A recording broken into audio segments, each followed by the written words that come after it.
Thank you so much for having me. I'm Paloma Maldonado. I am 39 years old. I own a salon. We're located downtown Grand Rapids. The name of the salon is Pure Vanity Salon. I've been a hairstylist for about 24 years. I've been a salon owner for the last 10 years. Wonderful.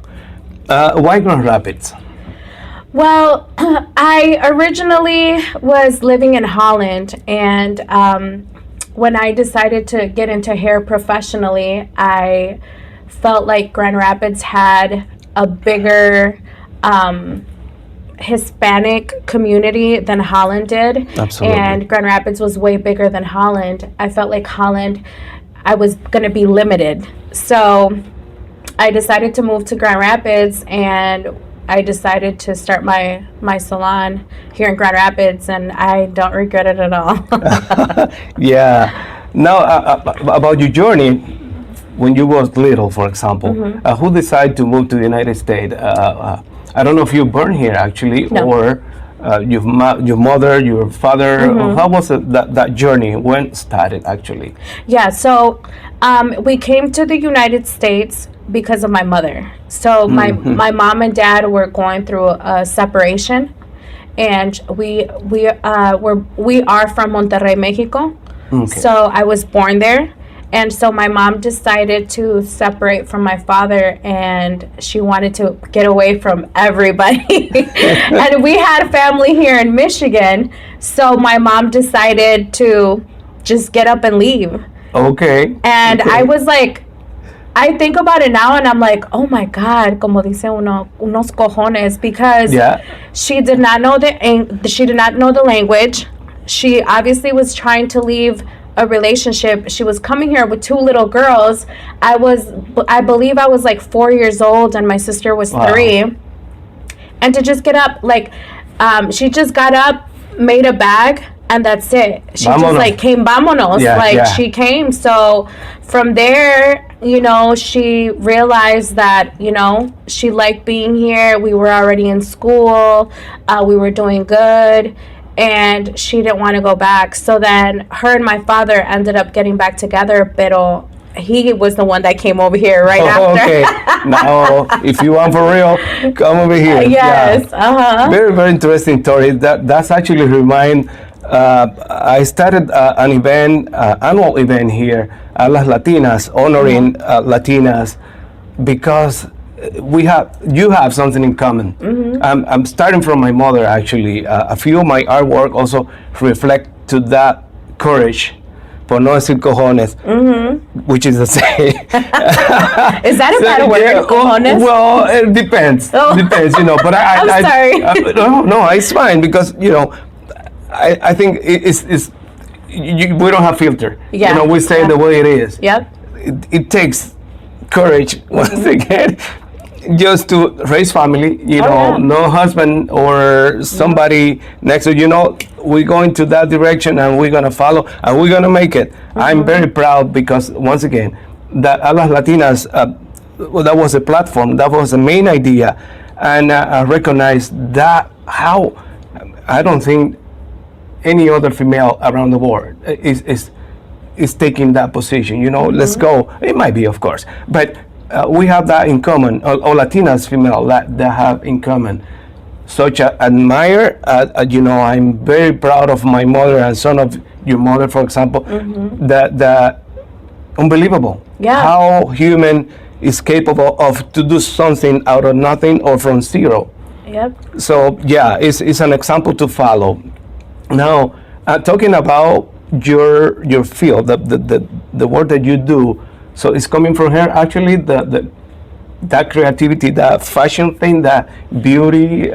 Yeah. So she owned her own hair salon in Mexico. Okay.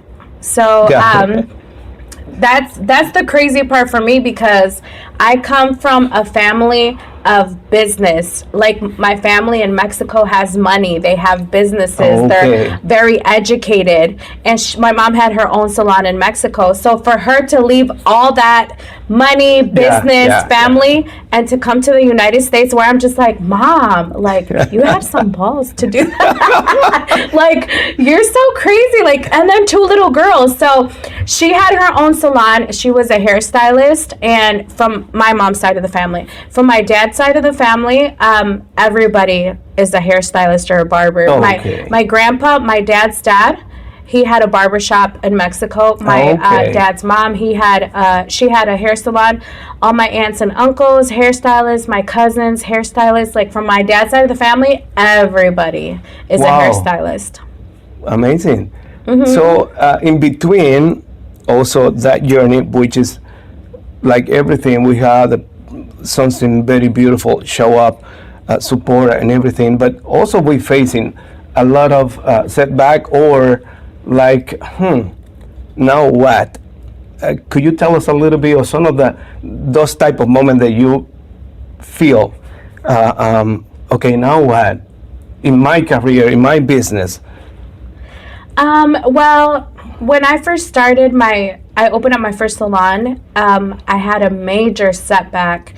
I signed a lease with the building. The people that have been following me for years already know about the story, and they know. If you know my first salon, you've been with me for a long time, but it was on 28th Street.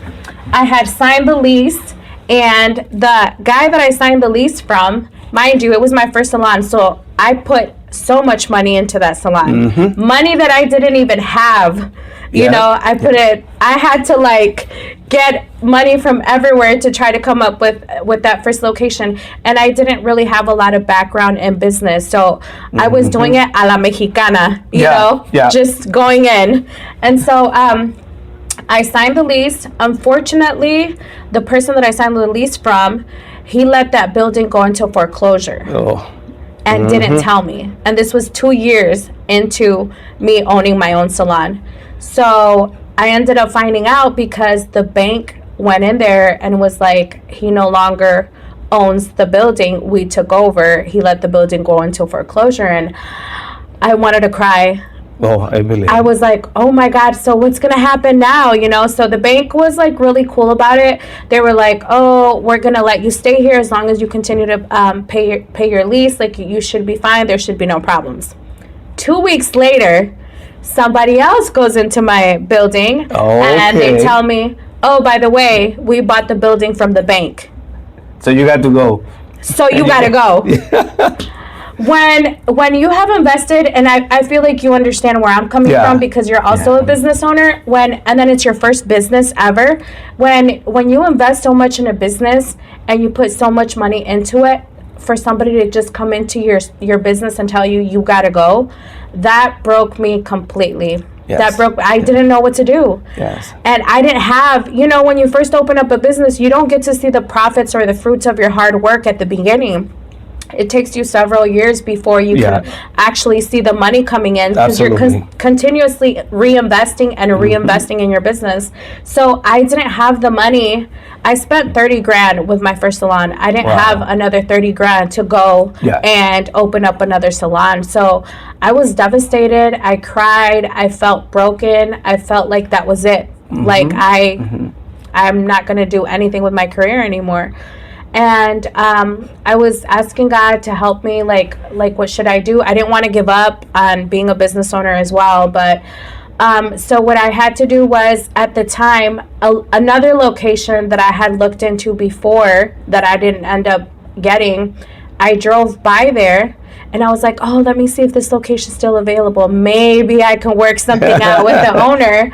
And so I drove by there and there was a whole nother business in there, but it said salon. And I was like, oh, that's weird. But then it said suites. So I walk in there and it's a very elegant, beautiful space. And the business there was a lot of small little salons inside. So everybody had their own suite and they were all salon suites. So they were all hairstylists. And you just rented a small little space. And so I was just like, I mean, that's not a bad idea. I talked to the lady. We talked about the prices. I told her my situation. She's like, oh my God, I'm so sorry. Like, if there's anything I can do to help you out, I'll, be more than happy to have you take one of the suites in here. And so I said, you know what? It is what it is. Bajé mi cabeza. I said, I'm going to take my loss. And I had to let my employees know. I had to let everybody know.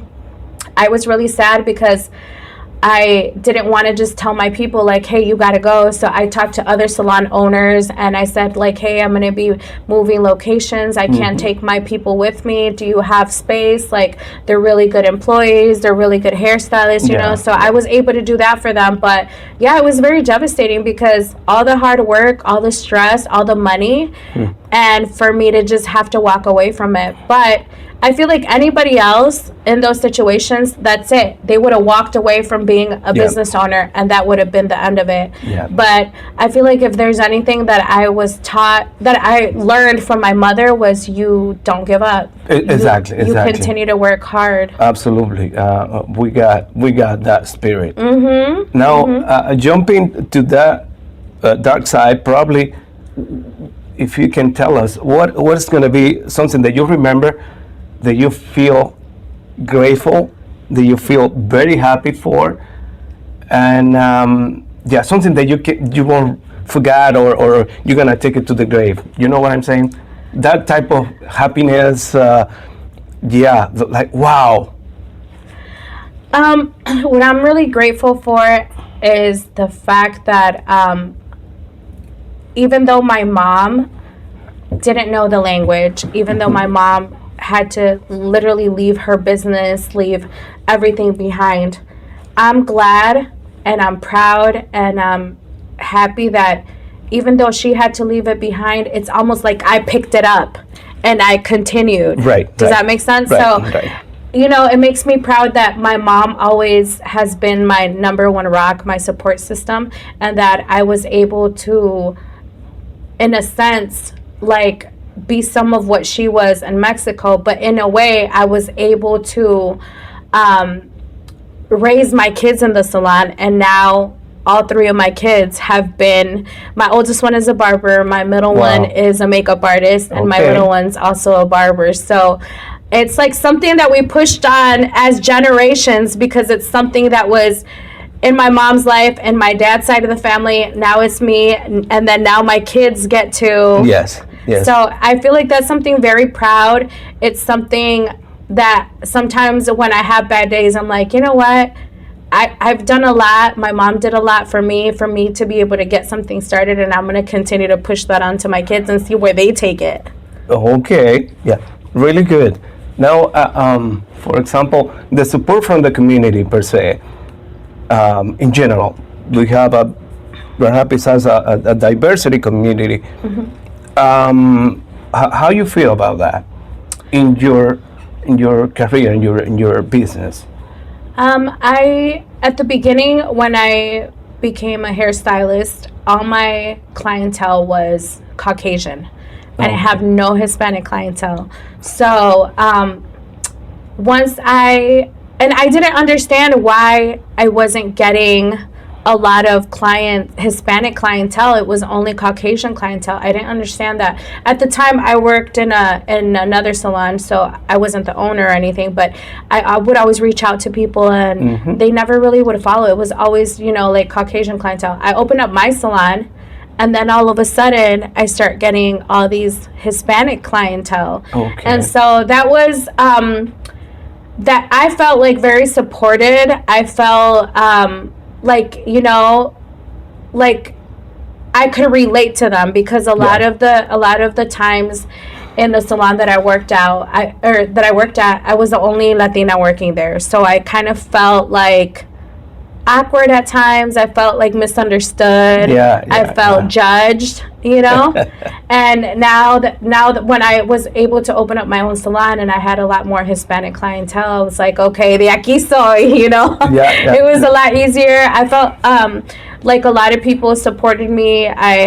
My clientele was growing, but I feel like there is a lot of support, but yet I feel like there could always be more. Absolutely. Yeah, I got the same thing to learn because I was driving my business into the wrong, I was targeting to the wrong population for many different reasons. You know, a piece of art is something that not every single person can afford for any reason. So I was basically expecting my own community to say, yeah, we're gonna support you, and also we're gonna be there for you, but no, not at all. So I got to reinvent and establish my business in a different way. As soon as I learning, because it's not happening automatically. Yeah. So you got to learn, you got to improve, you got to come up with something. The creativity is not only into a creation on a piece of art or a project. It's always how to reinvent yourself. Because I don't consider anybody else competition from my side, but for you, for example, you say, well, there is somebody else doing beauty and salon and stuff. So how may I be different? How may I be, attract to people? Say, well, because Paloma has certain this and that, so I go with her. Very, very interesting. Now, probably one of the last question. Somebody that you feel beside your mother, that you feel that you believe it was always on your side. You don't have to mention name, of course, if you don't want. No. That's a hard one because I feel like it's a lot of people. Yeah.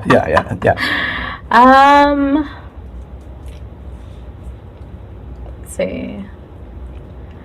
I mean, I feel like it's a group of people. I don't feel like it's necessarily one. I mean, obviously you mentioned, my family, they've always been like huge supporters, but I feel like there's been quite a bit of people like, for instance, she was a huge supporter for me. Her name is Dr. Abba.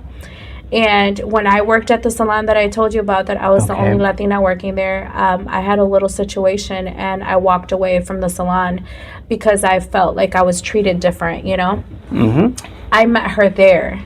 When she found out the whole situation of me walking away, and I told her, I'm no longer going to work for anybody else. I'm opening up my business. Right. She pulled herself away from the salon and said, I'm going wherever you're going. Wow. She has been like one of the biggest supporters that till this day, like she just walked into the salon on Saturday and she's like, we're going out tonight. We're having dinner. You need time for yourself. That's she's right. always calling because she works down the street from my salon. So she, in the summertime, she walks by and she's like at the window. She's like, how are you doing? Did you drink some water today? Did you have breakfast? Like she's always like having my back for everything. But she was a huge support system, not just her, but her husband as well, her family. Wonderful. And she followed me and she supported me and she would recommend people to me all the time. And she's like, I believe in you. I know you're going to do good. And I will never go back to the salon just because of how they treated you. Correct. She's like, I will never take my business back there. And she didn't. Oh, she amazing. Didn't. She did not. She followed me and she's like, that is not, because she is also, I believe she's Indian. Looks like, yeah. I mean, just hearing the name. Yeah. And so she also knows what it is to be, not Caucasian, minority. So I shouldn't even say minority because somebody corrected me about that. They said woman of color. Yeah. We had. I'm very surprised with all of this label that in the United States we live in under label. So now the term Latinx, which is, I have a lot of controversial discussion about Latinx. For me, it doesn't make any sense. We are human. We are Latino, Hispanic, whatever. So on the top of that, you keep adding, and now it's she, he, her, they, them, they. So oh my gosh, where are we going? I'm confused with that too. Where are we going with all of this stuff? But it is in a contemporary or modern society, we're gonna expect all of this type of changes, and the one who control the political part is the one who gonna place that stuff. and you follow. I'm a little bit, into fight into that type of thing. So taking the sugar or the little honey portion out of the equation, now I probably using the word betray. I don't.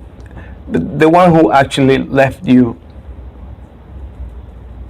in a process, in one of these processes, that, oh, I thought I count of you, or I thought we're gonna be doing this, or in not just in business, in some of your life aspect. There is, have you expect those or experience those type of thing in the past? Oh yeah, plenty of times. I feel like it's kind of part of what you signed up for, you know? Yeah. You signed business, entrepreneurship is not for everybody. It's very hard. And I feel like with time you learn that this is what happens in business. I've never really I'm not the type of person that's a very social person. I don't have a lot of friends. Yeah. I'm very social in a way of like, you come into the salon, I'll talk, I'll play around, whatever, but I don't really associate myself with too many people. But so I haven't really had that done to me in my personal life, but in the business, a lot. I've had girls that I have had to work for me. I take them under my wing. I teach them. They start making money. Then it starts becoming a competition. Yeah. Then they're watching what you're making. They're watching what they're making. And then they're like, oh, no, I'm going to go open up my own thing. I can do better than her. And they leave the salon. They're bashing me. Yeah. They're saying bad things. And I'm just like, oh, little did you forget that you didn't have no clientele when you came over here. But then now, so I mean, it's part of business. It happens all the time.